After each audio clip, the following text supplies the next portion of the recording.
commencer à parler d'un Corinthiens 13 sur l'amour. Puis c'est un temps favorable parce que tout le monde parle de ça à la télévision, ça parle de l'amour, c'est important l'amour. On a vu la catastrophe en Turquie puis en Tunisie. C'est épouvantable. Si vous regardez ça vraiment, c'est épouvantable de vivre des pareilles catastrophes. Et là, qu'est-ce qu'on voit? Parce que l'être humain créé à l'image de Dieu, il y a une solidarité humaine qui s'installe. C'est pas toutefois, pas tous les chrétiens, mais des gens qui ont décidé d'aider les plus démunis, d'aider les plus pauvres. Et puis, vous avez vu les enfants qui sont morts. Là, on est rendu à 33 000 morts. Et c'est pas fini parce que d'ici une semaine ou deux, on va avoir oublié ça, mais les gens sont dans le froid, ils n'ont plus de maison, ils n'ont plus rien, ils n'ont plus ils ont plus d'espérance, dans le fond, ils perdent l'espérance. Nous, en tant que croyants, on est là pour prier et pour agir si on peut. On agit déjà en Haïti d'une façon incroyable. La semaine prochaine, je vais avoir une petite vidéo pour vous autres, pour vous montrer le bien-être que ça fait de nourrir 650 enfants en Haïti. Puis vous êtes des participants là-dedans. On a une vidéo, ce que les enfants mangent, puis ils remercient les Canadiens. Fait que c'est vraiment béni. Maintenant, quand on parle de l'amour, on va voir que l'amour humain et l'amour de Dieu, c'est différent, mais on va voir aussi que Dieu nous commande d'aimer les gens. C'est pas seulement si ça tente ou si ça va bien, mais il nous commande. Fait que je vais faire un petit résumé. La loi de Christ, c'est d'aimer Dieu de tout notre cœur et d'aimer le prochain comme nous-mêmes. J'étais avec les personnes âgées ce matin, puis je me venu une petite illustration dans la tête. Ça faisait longtemps que je n'ai pas eu cette illustration-là. Elle est fausse, c'est pas la vérité, mais ça nous montrait comment les chrétiens procédaient entre eux autres parce qu'il y avait une grande table de nourriture en enfer, puis tout le monde était en train de crever de faim. Il y avait toutes des fourchettes de 6 pieds de long, puis ils n'étaient pas capables d'amener la nourriture à leur bouche. Puis au ciel, il y avait une grande table. Et tout le monde avait des fourchettes de 6 pieds de long. Il y avait plein de nourriture, mais ils nourrissaient toute l'autre en avant d'eux autres. Puis c'est ça, le vrai amour, c'est qu'on est là pour l'autre. On nourrit l'autre, on aime l'autre. Et l'autre fait de même pour nous. Ce qu'on sème, on va le moissonner. Mais ça nous montre comment on devrait être tellement proches les uns des autres en tant que chrétiens pour se tenir. Puis je suis content qu'on ait pris à cœur ce qui est arrivé à Miguel puis à Abigail. Et puis qu'on le fait tout le temps, on le fait toujours. Quand il arrive une situation, on prend ça à cœur parce qu'on aime les frères, les sœurs. On avait vu les commandements, 4 qui sont pour aimer Dieu. Dans les 10 commandements, 6 pour aimer l'autre. Si vous avez de l'amour pour l'autre, ben c'est sûr que vous le volerez pas, vous le tuerez pas, vous le calomnierez pas. Ça va changer complètement votre façon d'être. Il nous avait montré aussi une voie par excellence. Donc, il nous avait parlé d'aspirer à la prophétie, qui est vraiment de Dieu, de pouvoir édifier les autres, encourager, exhorter, consoler. Mais je vais vous montrer une voie par excellence. Et là, il parlait de l'amour de 1 Corinthiens 13. On avait vu les 3 définitions pour le mot amour. Le mot éros, qui n'existe pas dans la Bible, mais qui est le mot le plus véhiculé dans le monde entier. Passion, convoitise, sexualité, possession. Tout ce qui est contraire, si on peut dire, au mot biblique de ce qu'est l'amour. Donc ça, c'est ce qui est véhiculé. Profite-en, t'as vu, c'est une vie à vivre, manque pas ton coup, prends tout ce que tu peux prendre. Il y a le mot philéo qui était 26 fois dans le Nouveau Testament. C'est important qu'on regarde les 3 parce que vous allez voir qu'est-ce que c'est. Puis dans le Nouveau Testament, c'est l'amour du prochain à son niveau le plus noble. Souvenez-vous, quand Jésus a parlé à Pierre, Pierre m'aimes-tu? Et Pierre disait, je t'aime philéo. Je t'aime de l'amour humain au plus haut niveau que je peux.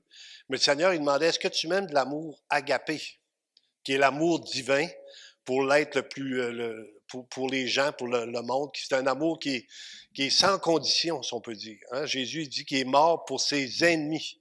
Pendant qu'on était des impies, il est venu mourir à notre place. Ça, c'est l'amour de Dieu. Et cet amour de Dieu-là, maintenant, s'installe dans le cœur du croyant par le Saint-Esprit. Fait que ce qui était impossible humainement avant devient possible par le Saint-Esprit qui vient en nous. Donc, on peut maintenant aimer notre prochain, on peut aimer notre ennemi, on peut aimer toutes sortes de choses, de gens qui ne sont pas nécessairement aimables à cause de l'amour agapé. Ça, c'est 260 fois dans le Nouveau Testament. Ce qui est important de comprendre, c'est que ça implique la volonté.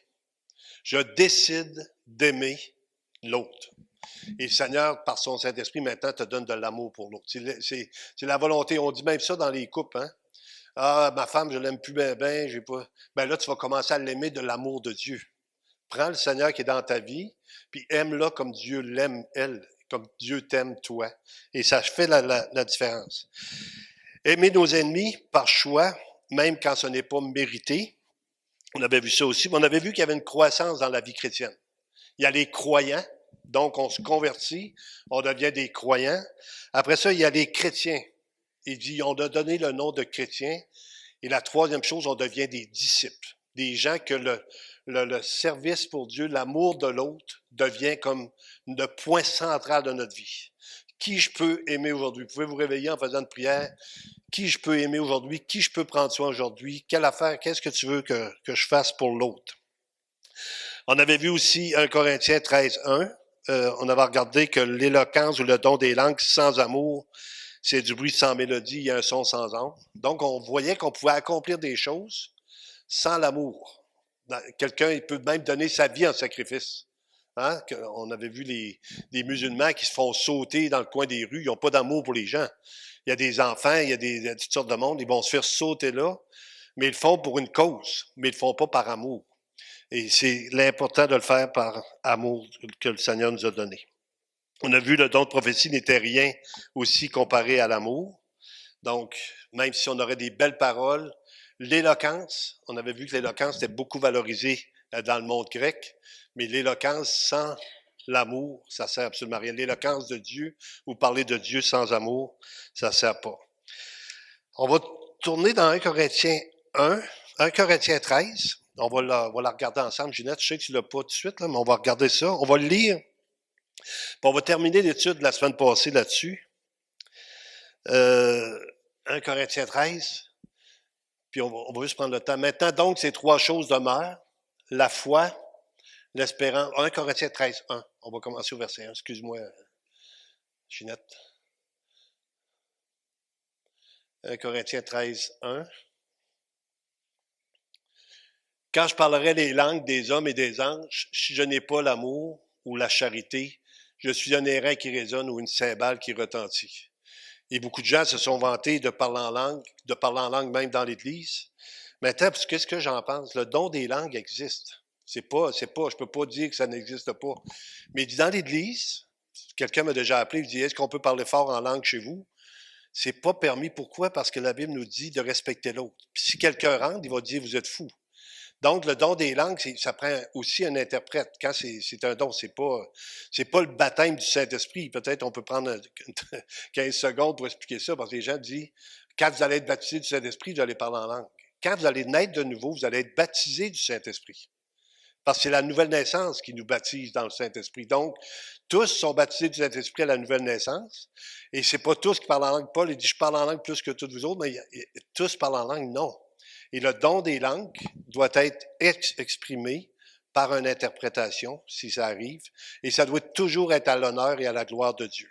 On a vu des débordements à un moment donné dans ma vie, j'ai connu ça, fait qu'aujourd'hui, on y va sobrement, et puis je vais vous dire une petite chose que j'ai dans ma tête depuis 38 ans, ça va faire 38 ans, 39 ans la semaine prochaine que je suis croyant. Je me suis toujours dit, Dieu aime mon Père, et mon Père, quand il va rentrer à l'Église, il faut qu'il voie que c'est une Église qui a de l'allure. Donc, je vais demander au Seigneur qu'il nous protège, qu'on puisse être juste des gens qui s'aiment les uns les autres, afin que s'ils rentrent dans l'Église, ils se convertissent. Il s'est converti, mais quand c'est trop fanfaronnade ou n'importe quoi, ben les gens vont fuir ces endroits-là. Nécessairement, ils ne viendront pas à l'Église. Donc, 1 Corinthiens 13, verset 1, verset 2. Et quand j'aurai le don de prophétie, la science de tous les mystères et toute la connaissance, quand j'aurai même toute la foi jusqu'à transporter des montagnes, si je n'ai pas l'amour, je ne suis rien. Fait qu'encore une fois, il va nous montrer que tout ce qu'on peut manifester de dons sans amour sert de rien. Et l'amour, n'oubliez pas, Dieu est amour. L'amour, c'est Jésus qui est venu sur cette terre aussi mourir pour nous autres. Donc, si j'ai pas ça, si j'ai pas le Seigneur, t'as beau avoir beaucoup d'éloquence, t'as beau avoir beaucoup de belles paroles, t'as beau avoir beaucoup de foi, mais si t'as pas l'amour, ça sert de rien. Donc, l'amour va demeurer le centre de notre vie, et on va le voir tantôt, mais pas seulement sur cette terre, dans l'éternité aussi. Ce qui va se passer de l'autre côté, ça va être un amour envers les gens, tous ceux qui vont être là. Il n'y aura plus de haine, plus de péché, plus d'envie, plus de jalousie. Il va y avoir un amour manifesté dans le Seigneur. Et quand je distribuerai tous mes biens pour la nourriture des pauvres, quand je livrerai même mon corps pour être brûlé, si je n'ai pas l'amour, cela ne me sert de rien. Donc, encore une fois, il nous montre que l'amour, c'est autre chose que tout le fluff-là. C'est une vie avec l'autre. C'est un amour pour l'autre. C'est un désir que l'autre soit béni. Ça fait partie de qui on est, hein, qui dit de ne pas chercher notre intérêt, mais de chercher l'intérêt des autres. Verset 4, l'amour est patiente. On avait vu ça. Donc, il n'est pas emporté rapidement. J'avais le mot ici qui était, je vous le lirai pas, c'est en grec, mais l'amour, donc, ne doit pas amener la colère avec les personnes rapidement. Je sais pas si vous avez déjà entendu cette phrase-là. Il vaut mieux se tourner la langue 7 fois avant de parler. Et quand on parle rapidement en colère, on dit des choses qui blessent, puis qui souvent sont difficiles à rattraper. Fait qu'on est mieux de prendre le temps. L'amour est plein de bonté, c'est-à-dire être gentil, bon, bienveillant, malgré le fait que vous pouviez être confronté à l'ingratitude. Fait que quand on parle de bonté, vous allez faire du bien à des gens, vous allez aider des gens, vous allez encourager des gens, mais ils ne seront pas nécessairement contents que vous le faites, mais vous le faites quand même, parce que vous êtes plein de bonté. Vous êtes comme le Seigneur envers les gens qui étaient autour de lui. On avait vu aussi que l'amour n'était pas envieux. L'envie, c'est la destruction de l'être humain. L'envie, la jalousie, de vouloir posséder ce que l'autre a. Ils appellent ça quoi, les voisins gonflables? Hein, l'autre a une piscine de 20 pieds, tu veux en avoir une de 24, 24, 32, 32, 48. Et là, on est toujours en compétition. L'amour se réjouit quand l'autre réussit. Je disais à Rivière-du-Loup la semaine passée, si quelqu'un arrive, je ne sais pas, moi, avec une Mercedes de l'année, je n'aurais pas dit, ouais, je ne sais pas ce qui a pris son argent, il doit l'avoir volé, ça se peut pas qu'il y ait ça. Ça, c'est pas nécessairement la façon. Il a dit, hey, t'as une Mercedes, je suis tellement content pour toi que tu puisses en profiter. On se réjouit du succès de l'autre. Quelqu'un gagne à la loterie, là, tu peux dire, on sait bien, c'est vu ces autres. Non, non, je suis content pour toi. Moi, peut-être je m'aurais perdu avec ça. On apprend constamment à bénir les autres. Et vous allez voir, ça fait la différence. Hein? Quand vous bénissez les autres, il dit que la bénédiction revient sur nous. Donc, l'amour n'est point envieux, pas de jalousie. La source de l'envie et de la jalousie, c'est la chair. Quand il y a la jalousie, cela signifie que vous êtes heureux quand je souffre. Et souvent, on va trouver ça le problème des gens. Ah oui, c'est normal, avec la vie qu'il a amenée, je suis content qu'il souffre. Je suis heureux quand tu souffres et que vous souffrez quand je suis heureux, c'est le contraire de la parole de Dieu. Donc, on devrait être heureux quand les gens sont heureux et souffrir avec ceux qui souffrent. C'est pour ça qu'à l'Église, on a plein de requêtes de prière pour les gens qui ont de la maladie. Quand quelqu'un nous dit l'autre est malade, on souffre avec la personne qui est là. L'amour se vante point. Le mot grec qui signifie se montrer vanteur ou fanfaron, c'est le je incarné. Vous allez voir, les gens disent je. Un peu comme le pharisien et le publicain, on avait vu la semaine passée. Je donne la dîme de tous mes revenus. Je ne dis pas comme ce publicain, je jeûne 2 fois par semaine. Je. Tout est centré sur lui. Donc, ça, c'est pas vraiment l'amour. La connaissance enfle, mais l'amour édifie. Donc, la connaissance sans amour, ça devient un point de comparaison pour montrer, moi, je le sais, et toi, tu le sais pas. Donc, on s'était rendu là. J'avance toujours. Je suis en train de faire le résumé. Je ne sais pas si vous vous rappelez un petit peu ce qu'on avait parlé, mais je voulais être sûr qu'on arrive au même point. L'amour ne fait rien de malhonnête. Il cite le mot grec, se comporter d'une façon inconvenante. Agir avec difformité morale. On a vu l'adultère. On avait vu des gens qui se réunissaient à l'église, qui prenaient de la boisson, la Sainte Seine, à un moment donné, qui était même un scandale. Vous mangez, vous ne pensez pas aux autres. Donc, c'est d'agir de toute façon avec une morale qui est droite. Agir avec difformité morale, l'amour ne se comporte pas d'une manière immorale ou impropre. On avait vu des illustrations. L'amour ne cherche point son intérêt. Le fait que le mot grec qui était là, en servant Dieu dans l'amour, nous cherchons à satisfaire, bénir les autres. Et il va y avoir une bénédiction. Ce que tu sèmes, tu vas le moissonner. Ça, vous ne pouvez pas vous tromper là-dedans. Si vous semez des patates et que vous voulez récolter des carottes, quand vous allez creuser, vous allez avoir des patates. Ça, c'est biblique dans tout. Si vous semez, je ne sais pas, n'importe quoi, vous semez des oignons, puis vous pensez d'avoir des échalotes, ça ne sera pas des échalotes, ça va être des oignons. Fait que dans le Seigneur, ce que vous semez, vous récoltez, puis il y a une récompense qui est sur la vie des croyants qui décident d'obéir à Dieu. Ça fait partie de comment le Seigneur agit. Il nous récompense de ce qu'on est en train de faire. Donc, en servant Dieu dans l'amour, nous cherchons à satisfaire, à bénir les autres. On va regarder Philippiens 2, 7 à 11. Fait qu'à partir de là, Ginette, on va être pas mal au diapason, là. Philippiens 2, 7 à 11. Excusez-moi, c'est parce que là, je ne l'ai pas aidé beaucoup. Là. J'ai redonné d'autres versets sur ceux de la semaine passée. Fait que... Mais c'est dépouillé lui-même en prenant une forme de serviteur, en parlant de Jésus, en devenant semblable aux hommes, ayant paru comme un simple homme. Il s'est humilié de lui-même, se rendant obéissant jusqu'à la mort, même jusqu'à la mort de la croix, qui était la malédiction. C'est pourquoi aussi, maintenant, le résultat. Dieu s'humilie, Jésus s'humilie, vient sur la terre, meurt sur la croix, il prend notre place.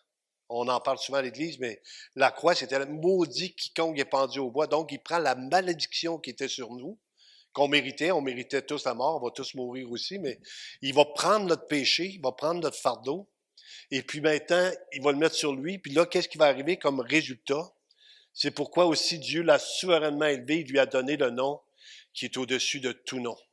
La bénédiction de l'obéissance qu'il a accomplie. Afin qu'au nom de Jésus, tout genou fléchisse dans les cieux, sur la terre et sous la terre.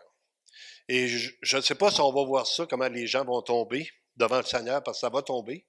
Notre Seigneur est aussi un feu dévorant. Ça va être incroyable pour tous ceux qui n'ont pas voulu croire en lui, qui l'ont rejeté, qui l'ont méprisé. Ils vont tomber à genoux. Ça va sûrement amener beaucoup de vacances.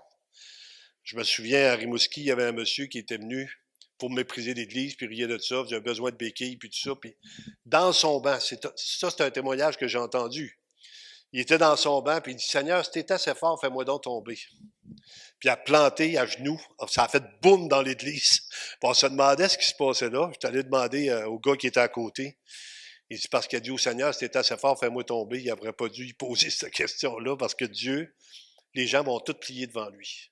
Le mépris qu'on voit aujourd'hui du Seigneur, ça va être la honte quand ces gens-là vont arriver devant lui. Ça va être la catastrophe. Ils vont voir toutes les fois qu'ils l'ont rejeté, qu'ils l'ont méprisé. Et souvent, toutes les fois qu'ils nous ont rejetés ou nous ont méprisés, nous, les croyants. Parce que le Seigneur dit qu'on est comme la prunelle de ses yeux. Quand quelqu'un méprise un croyant, de l'arrogance contre un croyant, il méprise directement le Seigneur. Donc, quand vous êtes rejeté, soyez pas surpris. Parce que la Bible nous dit, vous n'êtes pas plus grand que le maître. Donc, c'est pas nous qui rejettent, mais c'est le Seigneur en nous. Donc, il va avoir ce jugement-là sur leur vie. Termine en disant, et que toute langue confesse que Jésus-Christ est Seigneur à la gloire de Dieu, le Père. Donc, toute langue vont confesser le Seigneur. En donnant la priorité non pas à nous-mêmes, mais à Dieu et à son peuple, le résultat ne sera pas une perte personnelle. Des fois, les gens disent, écoute, je donne tout mon temps, je prends de l'énergie, mais une multitude de récompenses. Vous savez, c'est comme ça, fonctionne comme ça aussi avec nos enfants. Hein? On les récompense. S'ils font quelque chose de bien, on dit, je vais te donner... Moi, j'ai eu une récompense, je vais vous la raconter, mais elle n'était pas belle, mais après ça s'est passé. J'avais été ramasser des petites fraises de champ. J'ai toujours aimé ramasser des fraises de champ.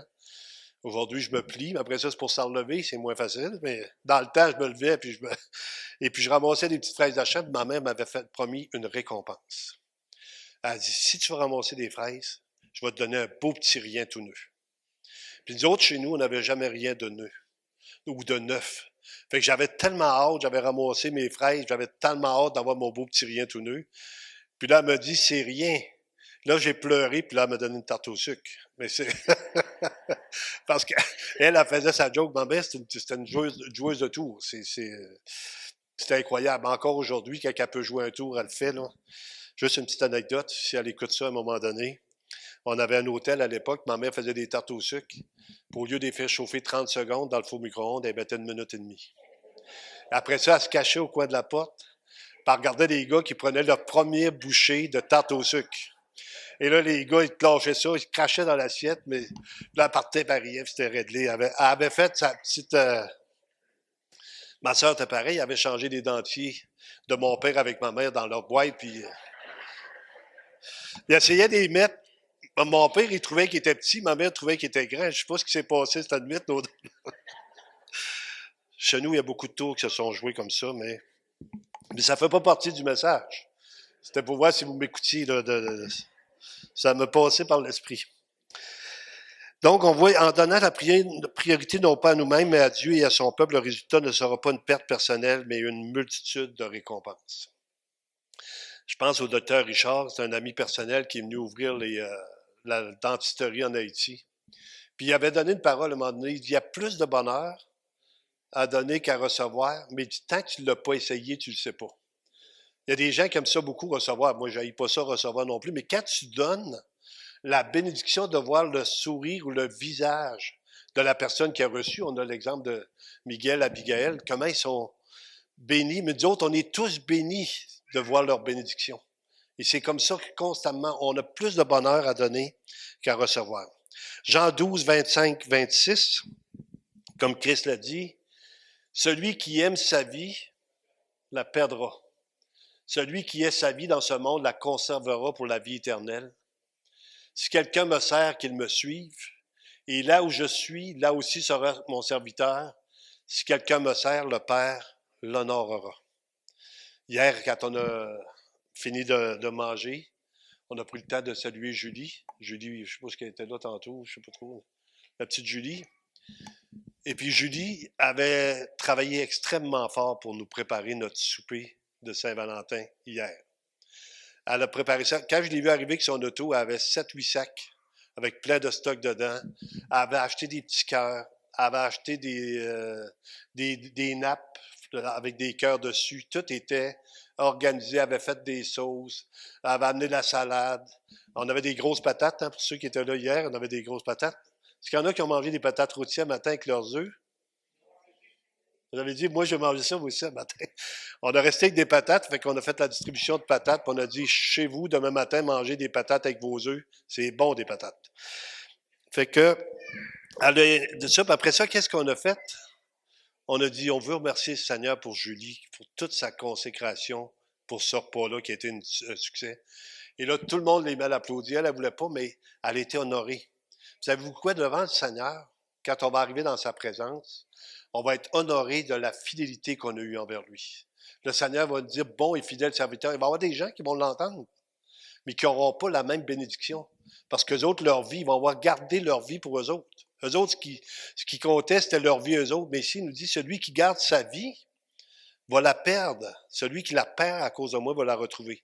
Fait que peu importe l'endroit où ce que vous êtes en train de marcher ou de travailler ou de servir, faites tout de bon cœur comme pour le Seigneur et non pour les hommes, sachant que vous recevrez du Seigneur l'héritage comme récompense. Il y a une bénédiction qui s'en vient. Marc 10, 29, 30. Marc chapitre 10, 29, 30. Jésus répondit, je vous le dis en vérité, il n'est personne qui ayant quitté à cause de moi et à cause de la bonne nouvelle sa maison ou ses frères ou ses sœurs, ou sa mère ou son père ou ses enfants ou ses terres, ne reçoive au centuple présentement dans ce siècle-ci. C'est quand même une promesse incroyable, hein? Moi, je sors beaucoup. Je vais visiter des gens. Je vais au Saguenay, je vais à Montréal. Partout ce que je vois, je suis reçu parce que j'ai des maisons qui m'attendent. On reçoit au centuple. Le Seigneur nous donne une famille. C'est pas seulement limité à un petit endroit, mais c'est vraiment, si on peut dire mondialement, que les frères et les sœurs nous reçoivent. Des mères, des sœurs, des frères, avec des persécutions et dans le siècle à venir, la vie éternelle. Encore une fois, ils nous promettent la récompense.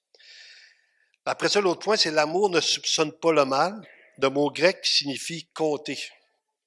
L'amour ne tient pas compte du mal, c'est-à-dire l'amour oublie rapidement et continuellement le mal qui peut lui être fait. Il y a des gens qui vivent dans l'amertume toute leur vie. Ils vont se rappeler des choses qui leur sont arrivées il y a 30 ans. Ils en veulent encore à des gens peut-être qui n'ont pas été gentils ou peu importe.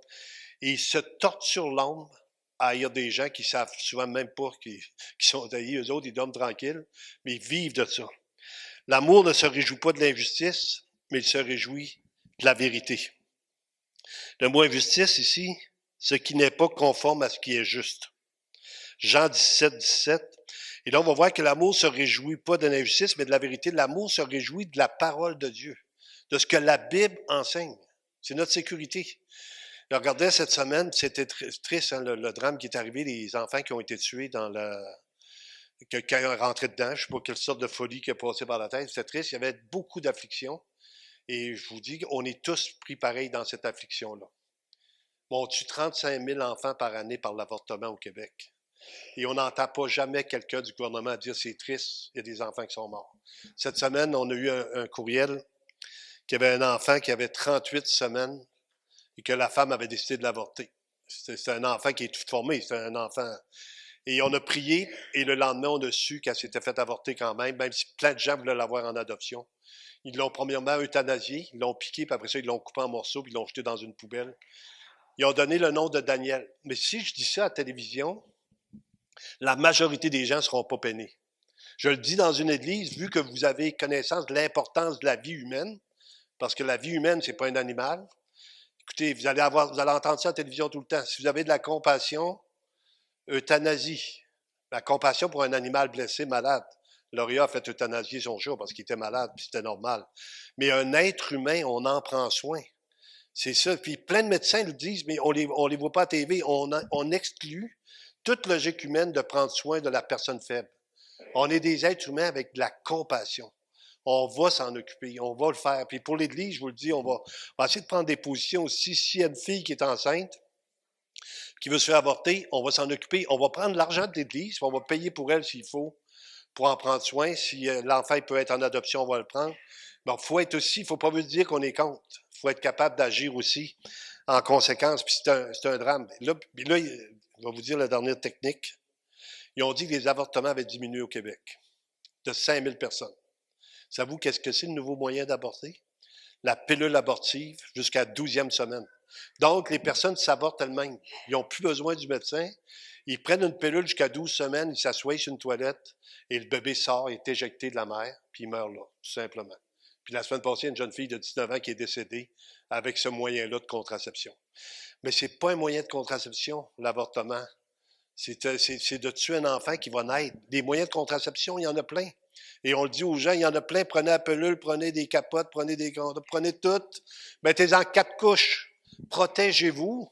On est contre la fornication, mais on est contre aussi l'avortement, c'est sûr que ça n'a aucun bon sens. Puis on va être les derniers. Je vous le dis, on est les derniers qui parlent de ça aujourd'hui. Les ministres sont en train de faire des lois qu'on ne pourra pas jamais ouvrir la loi contre l'avortement au Canada. Ils sont en train de voter des lois pour être sûr que même quand ils ne seront plus là, que personne ne va pouvoir l'ouvrir, mais on fait une loi que c'est comme impossible de le faire. Et on nous dit, même les dernières nouvelles, le Québec fait venir les enfants des États-Unis parce qu'il y a beaucoup moins d'avortements et on les avorte chez nous. C'est nous autres, maintenant, qui avons l'honneur de tuer des enfants à naître. C'est triste quand on regarde les enfants de l'Église puis le bonheur qu'on a de les voir courir dans l'Église. J'entendais chanter la petite en arrière de moi tantôt. Tu as de la relève, Abigail. C'est sûr que tu vas te faire dépasser par ta fille. Là, mais c'est trop beau, les enfants. Mais pourtant, les enfants qu'on ne voit pas, on n'en parle pas. L'amour se réjouit de la vérité. Sanctifie-les par la vérité. Ta parole est la vérité. Donc, si on se tient sur la parole de Dieu, c'est ça le véritable amour. On ne se tiendra pas sur la pensée du monde. La pensée du monde est contraire à la parole de Dieu. La majorité des gens sont contraires à la parole de Dieu. C'est je vis aujourd'hui, je prends ce que je peux aujourd'hui, je profite aujourd'hui. La parole de Dieu, on verra dans le temps comme dans le temps, mais moi, j'ai décidé de faire ma vie. C'est ce que la pensée du monde. Bien, on voit ça aussi. À un endroit dans les Écritures, ça dit « Mangeons, buvons, demain nous mourrons. » Profitons-en. Mais il va y avoir un jugement qui va arriver là-dessus aussi. L'autre point, c'est l'amour excuse tout. Le mot excuse vient du mot grec stégo. L'apôtre Paul, ils ont souffert toutes choses pour le bénéfice de l'évangile du Christ. Et ils le firent par amour, car ils ont souffert par amour, excusant toutes choses. Faut qu'on voit l'exemple d'apôtre Paul, comment il a été battu de verge, comment il a été frappé. Mais on va voir aussi une histoire ce matin, 2 histoires entre autres. Parce qu'on voit des gens que l'amour de l'autre était plus fort que leur péché à eux autres. On va regarder Actes chapitre 7, versets 59-60. On ne lira pas tout le chapitre, mais c'est l'histoire d'Étienne. Étienne qui va dire aux Juifs de l'époque, il va raconter l'histoire du peuple juif. Puis à la fin, il va dire, c'est vous autres les rebelles, c'est vous autres qui avez tué le Messie. Et là, regardez qu'est-ce qui va arriver. Et il lapidait Étienne qui priait et disait, Seigneur, Jésus, reçois mon esprit. Donc ici, je disais ce matin, là-bas, à notre petite réunion, j'ai dit, il y avait quelqu'un qui faisait un rêve, un cauchemar. Pour ceux qui viennent à l'église depuis longtemps, vous avez entendu cette histoire-là plusieurs fois. Et dans son cauchemar, il y avait quelqu'un qui frappait le Seigneur à tour de bras, mais il le voyait de dos. Puis il frappait sur le Seigneur, il frappait sur le Seigneur. Puis là, dans son cauchemar, il dit, y a quelqu'un qui peut l'arrêter de frapper Jésus? Il n'y a personne qui l'arrête. Et puis là, il a saisi le bras du gars. Et quand le gars s'est viré, il a vu son propre visage. C'est pour ça qu'on a la reconnaissance pour le salut. C'est Dieu qui est venu mourir sur cette terre pour qu'on puisse avoir la vie éternelle. Et cette reconnaissance-là nous amène toujours à l'action. Nous amène toujours à l'action pour les autres. Donc, les principaux sacrificateurs avec les scribes, donc ça, c'était le peuple religieux à l'époque, et les anciens se moquaient aussi de lui. Ils disaient, il a sauvé les autres, et il ne peut se sauver lui-même. S'il est roi d'Israël, qu'il descend de la croix, ils nous croiront en lui. Fait que là, on a le peuple, on a les religieux, puis on termine ici avec le dernier. Il s'est confié en Dieu que Dieu le délivre maintenant s'il l'aime, car il a dit, je suis fils de Dieu. Les brigands crucifiés avec lui l'insultaient de la même manière. Eux autres sont sur la croix à côté, puis ils l'insultent. Ils le maudissent. Mais maintenant, on va voir l'amour de Dieu pour eux, comment Jésus se manifeste. Parce que même si tu es en train de maudire sur la croix, le Seigneur continue à aimer les gens. Il n'a pas changé. Son amour ne change pas pendant que les gens sont en train de le battre, puis de le frapper, puis de le tuer. Il continue d'aimer le monde. Il manifeste son amour envers les gens. Luc 23, 39 à 43. Et ça, c'est l'œuvre de Dieu. Après ça, je regardais, j'écoutais le petit groupe avec le cours, là. L'appel irrésistible. Quand Dieu t'appelle, tu peux pas résister si tu as été choisi de la part de Dieu. Je disais ce matin dans Jean 15, pas vous qui m'avez choisi. Moi, je vous ai choisi, je vous ai établi afin que vous alliez, que vous portiez du fruit. Notre reconnaissance devrait être au maximum. Cherchez pas pourquoi vous avez été choisi, vous ne trouverez pas de raison. Mais Dieu, dans son amour, nous a choisis pour qu'on devienne enfants de Dieu. La Bible dit, et nous le sommes. Et maintenant qu'il nous a choisis, si vous lisez le texte dans Jean 15, il va nous demander une chose qu'on parle depuis le début, dans le fond. Aimez-vous les uns les autres. Maintenant, là, pensez pas que si vous êtes meilleur, pensez pas que vous êtes mieux, vous allez avoir de l'amour pour l'autre. Regardez ici, l'un des malfaiteurs crucifiés l'injuriait, disant, n'es-tu pas le Christ? Il continuait de l'injurier. Sauve-toi toi-même et sauve-nous. Mais l'autre le reprenait. Il y a un changement. C'est pas une bonne pensée avant de mourir. Pour ceux qui ont tout le temps eu ça dans l'idée, moi, j'entendais ça quand j'étais jeune. Une bonne pensée avant de mourir, tu vas aller au ciel. Ça prend pas une bonne pensée. Ça prend une repentance. Ça prend un changement d'idée envers qui est Jésus. Ça prend une reconnaissance de notre culpabilité. Quand on se regarde dimanche matin comme ça, il n'y a pas de pécheur dans l'Église. Vous êtes tellement beau.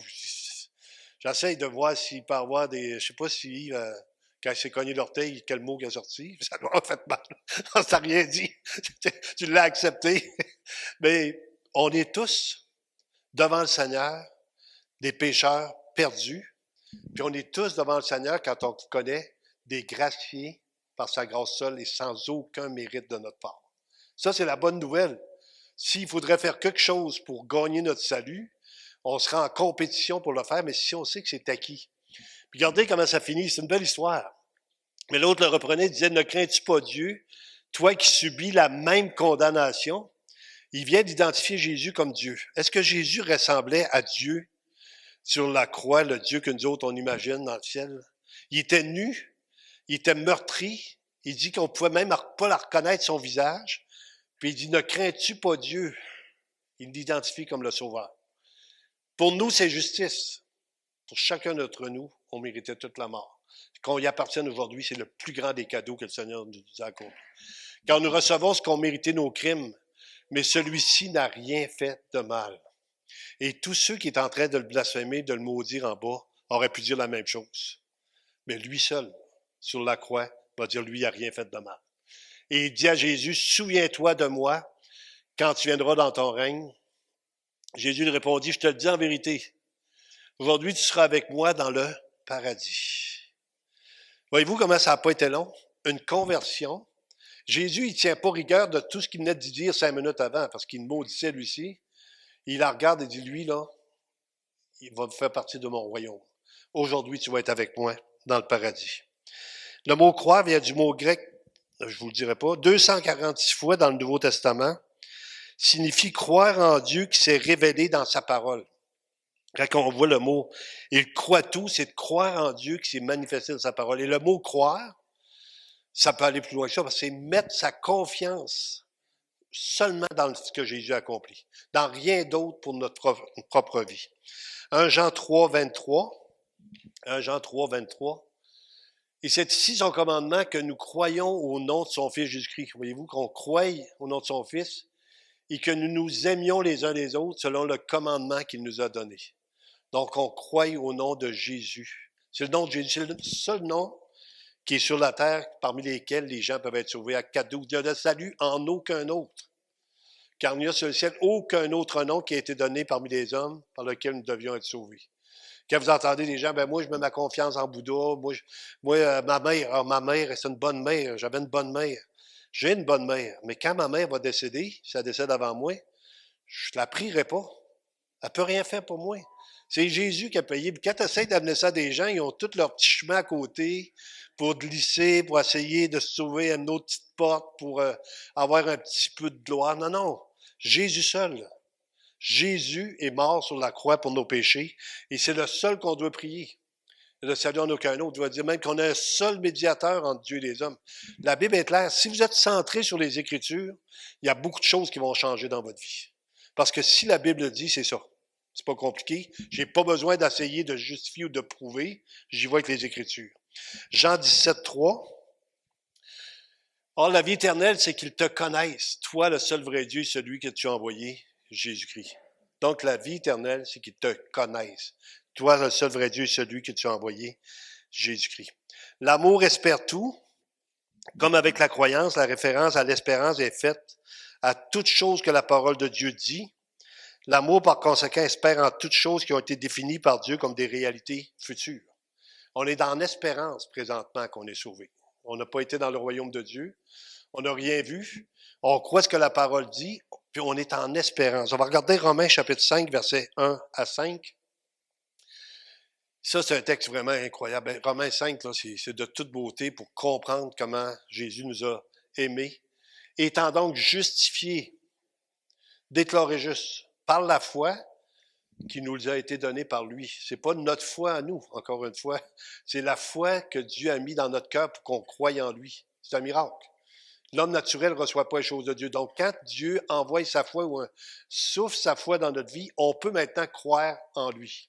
Nous autres, on ne connaît pas les gens qui vont être sauvés ou pas sauvés, mais on témoigne les gens en général et Dieu connaît les siens.